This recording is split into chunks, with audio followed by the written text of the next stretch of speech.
बिल्कुल सिंध हुकूमत तरफ़ां औरतुनि खे ख़ुदमुख्तियार बणाइण लाइ हिकु ॿियो सुठो क़दम खयो वियो आहे। कराची, हैदराबाद खां पोइ शखर में बि पिंक स्कूटीज़ ॾियण जो अमल जारी आहे। अचो त इन हवाले सां वधीक ख़वातीन सां ॻाल्हि ॿोल था करियूं त उन्हनि जो छा चवणु आहे। सिंध हुकूमत इहो जेको क़दम खयो आहे लेडीज़ जे अॻिते वधण जे लाइ, इहो हद खां वधीक बहितरीन आहे।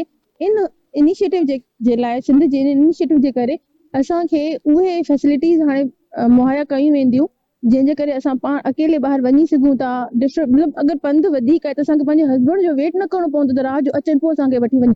असां पाण हाणे इनिशिएटिव खणी अॻिते वधी सघूं था, पंहिंजे ॿारनि जूं रिक्वायरमेंट्स पूरियूं करे सघूं था।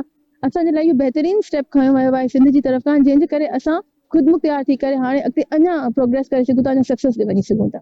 नहीं, ये वाकई इनका अच्छा, मतलब इन्होंने काफ़ी अच्छा सिंध हुकूमत ने किया है फीमेल्स के लिए कुछ, क्योंकि फीमेल्स को चाहिए कि वो खुद इंडिपेंडेंट हो जाए ना, तो इनका काफ़ी ये अच्छा एनवायरनमेंट इन लोगों ने रखा है। और दूसरा ये कि मतलब जैसे बॉयज़ और मेल्स सब चीज़ों में आगे होते हैं, तो फीमेल्स को भी होना चाहिए।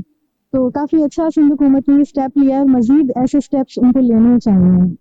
हमें सुबह बुलाया है रिहर्सल के लिए, हमने स्टार्ट किया है। स्कूटी बहुत ही अच्छी क्वालिटी की है, टू बी वेरी ऑनेस्ट। यहाँ पे चलाना, राइड करना, और सर भी बहुत अच्छी ट्रेनिंग दे रहे हैं हमें। और हम सब लड़कियां बाकायदा खुद एक कॉन्फिडेंट फील कर रही हैं ये स्कूटी को चलाकर, अपनी फ्रेंड्स के साथ देख रहे हैं कि हम बाकी लड़कियां भी कर रही हैं। बहुत अच्छी खुद से खुशी हो रही है बीइंग अ वुमन।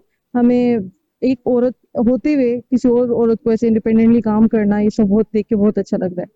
मैं उनको थैंक यू बोलना चाहूंगी कि उन्होंने ये वाली स्कीम स्टार्ट की। जैसे कि हमें लैपटॉप तो हमें मिलते हैं, लेकिन वो हम जाहिर है हम घर बैठे हैं, वो हम काम कर रहे हैं, बट इस तरह सोसाइटी में बाहर निकलना अपनी खुद की एक ट्रांसपोर्ट के थ्रू, ये बहुत अच्छी बात है। जेवा औरतुनि जी ॻाल्हियूं ॿुधियूं, उन्हनि जो इहो चवणु आहे त सिंध हुकूमत तरफ़ां ख़वातीन जे लाइ जेको ही क़दम खयो वियो आहे तमामु बहितरीन अमल आहे।